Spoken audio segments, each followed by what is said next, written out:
नमस्कार। आज के इस दिलचस्प विश्लेषण में आपका स्वागत है। आज हम एक बेहद ही गहरी बौद्ध कथा पर बात करने वाले हैं। एक ऐसी कथा जो हमें आज की इस अंधी दौड़ से बाहर निकालकर सच्ची आंतरिक शांति तक ले जाने का रास्ता दिखाती है। हम सब अक्सर महसूस करते हैं ना कि जीवन बस एक भागदौड़ बनकर रह गया है। तो चलिए आज इसी उलझन को सुलझाते हैं। शुरुआत करते हैं एक बहुत ही खूबसूरत विचार से। महात्मा बुद्ध का ये कथन एकदम सटीक बैठता है यहाँ। वो कहते हैं कि शांति हमारे भीतर है, ये बाहर से नहीं आती। सच में जिस शांति को हम पागलों की तरह दुनिया भर में तलाशते रहते हैं, वो असल में हमारे अपने ही अंदर छुपी है। बाहरी सफलता हमें खुशी दे सकती है, पर मन की शांति वो तो भीतर ही मिलेगी। अब जरा इन दो अलग अलग जीवन शैलियों को देखिए। एक तरफ हमारी आज की ये रैट रेस है, एक कभी खत्म ना होने वाली थका देने वाली दौड़, जहां हर कोई बस दूसरों से आगे निकलने की होड़ में है। और दूसरी तरफ है सच्ची शांति, एकदम शांत, वर्तमान में जीने वाली और भीतर से पूरी तरह संतुष्ट अवस्था। दोनों में कितना बड़ा फर्क है ना? तो चलिए अपने पहले अहम विषय की तरफ बढ़ते हैं, जिसे हम कहते हैं अनंत भ्रम। ये समझना बहुत जरूरी है कि हमारा दिमाग कैसे और ज्यादा पाने के इस अंतहीन जाल में फंस जाता है। इंसान की फितरत देखिए, हम लगातार सबसे ऊपर पहुंचने की दौड़ में लगे रहते हैं, लेकिन इच्छाओं का ये रास्ता, इसका तो कोई अंत ही नहीं है। हम जिंदगी भर कामयाबियों को इकट्ठा करते हैं, उनका दिखावा भी करते हैं, लेकिन सफर के अंत में अक्सर खुद को बिल्कुल अकेला पाते हैं। और सबसे दुखद बात क्या है, बहुत ही कम लोग समय रहते इस भ्रम को पहचान पाते हैं। अब सवाल ये है कि इस चक्र को तोड़ा कैसे जाए। इसे समझने के लिए हमारी मूल कथा में एक बहुत ही रोचक हिस्सा आता है, इच्छाओं का अंधापन। यहाँ हमारी मुलाकात होती है एक युवा जिज्ञासु शिष्य और पहाड़ों पर रहने वाले एक बहुत ही अनुभवी वृद्ध गुरु से। तो होता क्या है, पहाड़ पर पानी बिल्कुल नहीं था। अगली सुबह जब शिष्य और गुरु एक कुएं के पास पहुंचे, तो शिष्य इतनी प्यास से तड़प रहा था कि उसने गुरु को पानी देने से पहले ही खुद गटागट पानी पी लिया। जब उसने गुरु के लिए दोबारा पानी निकाला, तो गुरु ने एक बड़ा ही गहरा सवाल दाग दिया। उन्होंने पूछा, जो पानी तुमने पहले पिया और जो अब निकाला है, दोनों में क्या फर्क है? और यकीन मानिए, इसी एक सवाल ने एक बहुत बड़े सत्य की नींव रख दी। इस बात का असली मतलब ये है कि जब किसी चीज की इच्छा बहुत तीव्र होती है, तो वो इंसान को सच में अंधा कर देती है। जरा सोचिए, पानी तो बिल्कुल एक जैसा था, लेकिन शिष्य की भयंकर प्यास ने उसे अपने आसपास की दुनिया से इतना बेखबर कर दिया कि उसे अपने पास खड़े प्यासे गुरु का भी ख्याल नहीं रहा। यही तो है गहरी इच्छा। यह हमारी सारी ऊर्जा सोख लेती है और हमें वर्तमान से पूरी तरह काट देती है। चलिए कथा के अगले पड़ाव की ओर चलते हैं। यहाँ उस युवा ज्ञान खोजी को जीवन के बारे में एक बड़ा ही कड़वा लेकिन बहुत जरूरी सबक मिलने वाला है। अब समय था मृत्यु की सच्चाई का सामना करने का।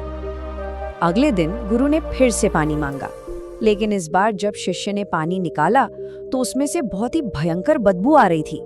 उसने कुएं में झांककर देखा तो पता चला कि एक मरा हुआ जीव वहां पड़ा है।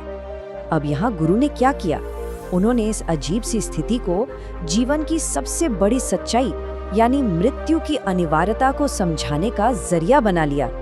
इसे आप इस तरह से समझिए, जन्म के ठीक समय जीवन 100% होता है और मृत्यु 0%, है ना? लेकिन जैसे जैसे समय आगे बढ़ता है, एक एक पल बीतता है, जीवन का ग्राफ नीचे गिरने लगता है और मृत्यु का प्रतिशत बढ़ता जाता है और अंत में मृत्यु 100% हो जाती है। ये एक ऐसा सफर है जो हर एक इंसान को तय करना ही है। तो क्या हमें बस मृत्यु से डरकर बैठ जाना चाहिए? बिल्कुल नहीं। इस कठोर सच को बस चुपचाप मान लेने के बजाय गुरु और शिष्य ने मिलकर उस कुएं के चारों ओर एक पक्की दीवार बना दी। ये हमें सिखाता है कि जब हम जीवन और मृत्यु की सच्चाई को समझ लेते हैं, तो हमें डरना नहीं है, बल्कि करुणा से भरकर ऐसे कदम उठाने हैं जो दूसरों की भी रक्षा कर सके। वक्त बीतता गया, गुरु और भी बूढ़े हो गए। अब उस बेचैन शिष्य के सब्र का बांध टूटने लगा। उसने ठान लिया कि गुरु के जाने से पहले उसे वो अंतिम और सबसे बड़ा ज्ञान हासिल करना ही है। जब शिष्य ने बार बार वो सर्वोच्च ज्ञान मांगा, तो जानते हैं गुरु का जवाब क्या था? कुछ नहीं। वो बिना एक भी शब्द कहे बस वहां से उठकर चले जाते। और ऐसा 1-2 दिन नहीं, पूरे 1 साल तक चलता रहा। वो हताश शिष्य अपनी डायरी में बस यही लिखता रहा कि सबसे बड़ा ज्ञान मौन है। लेकिन सच कहूँ तो वो अभी भी इसके असली मायने नहीं समझ पाया था। और यहीं से हम पहुंचते हैं इस पूरी चर्चा के सबसे खास मोड़ पर, सच्चे मौन का अनुभव। वो पल जब दिमाग में रटी हुई बातें आखिरकार एक वास्तविक जमीनी अनुभव में बदल जाती हैं। गुरु के इस बर्ताव से झल्लाकर एक रात शिष्य को नींद ही नहीं आई। वो उठकर बाहर बैठ गया और तभी जब उसने जवाबों के लिए जिद करना छोड़ दिया, उसका ध्यान अचानक उस रात के सन्नाटे पर गया। उसने रात के पक्षियों की आवाज सुनी, बहती हुई हवा को महसूस किया, पत्तों की सरसराहट को सुना।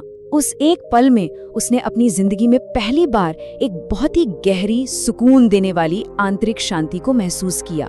और ये सच में एक बहुत ही कमाल का विचार है। उसे अचानक एहसास हुआ कि अरे, गुरुजी तो कोई ज्ञान छिपा ही नहीं रहे थे। वो तो असल में ये दिखा रहे थे कि मौन का मतलब सिर्फ चुप रहना नहीं होता, मौन ही सारे ज्ञान की नींव है। जब भीतर सच्चा मौन होता है तभी हमारा मन वो सब कुछ देख और समझ पाता है जो इन बाहरी आंखों से दिखाई नहीं देता।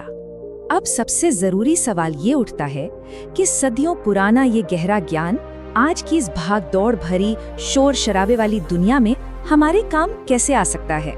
आइए समझते हैं आंतरिक शांति का ये व्यवहारिक मार्ग। देखिए, चीजों और कामयाबियों को पागलों की तरह बटोरने की हमारी जो आदत है ना, वो लगातार हमारे अंदर एक उथल पुथल मचाए रखती है। आज का हमारा दिमाग एक काम से दूसरे काम पर जंप करने का इतना आदी हो गया है कि वो एक सेकंड के लिए भी रुकना नहीं चाहता। और याद रखिए, आप बाहर कितना भी सन्नाटा ढूंढ लें, उसका कोई फायदा नहीं अगर आपके मन के अंदर शोर मचा हुआ है। इसलिए सच्ची शांति के लिए अपने ही मन को करीब से देखना बहुत जरूरी है। तो फिर इस थका देने वाले चक्र से बाहर कैसे निकलें? इसके लिए कुछ बहुत ही साफ और सीधे कदम हैं। पहला कदम, इस अंधी दौड़ में जानबूझकर ब्रेक लगाइए, थोड़ा रुकिए। दूसरा है ध्यान, यानी अपने ही विचारों को आराम से देखना। उन्हें रोकना नहीं है, बस देखना है कि वो कहाँ जा रहे हैं। और तीसरा, रोजाना कुछ समय निकालकर भीतर के उस मौन का सचेत रूप से अभ्यास करना। इस विश्लेषण को खत्म करते हुए एक बहुत ही गहरी बात मैं आपके साथ छोड़ना चाहता हूँ। इस पर जरूर विचार कीजिएगा। जिंदगी की इस अंधी दौड़ में आखिर हम क्या सुनना भूल रहे हैं? क्योंकि सच मानिए, उस भीतरी मौन को जगाना ही शायद वो अकेला बदलाव है जिसकी तलाश हम सबको है। थोड़ा शांत रहिए और अपने भीतर की उस आवाज को सुनने की कोशिश कीजिए। हमारे साथ इस चर्चा में जुड़ने के लिए आपका बहुत बहुत धन्यवाद।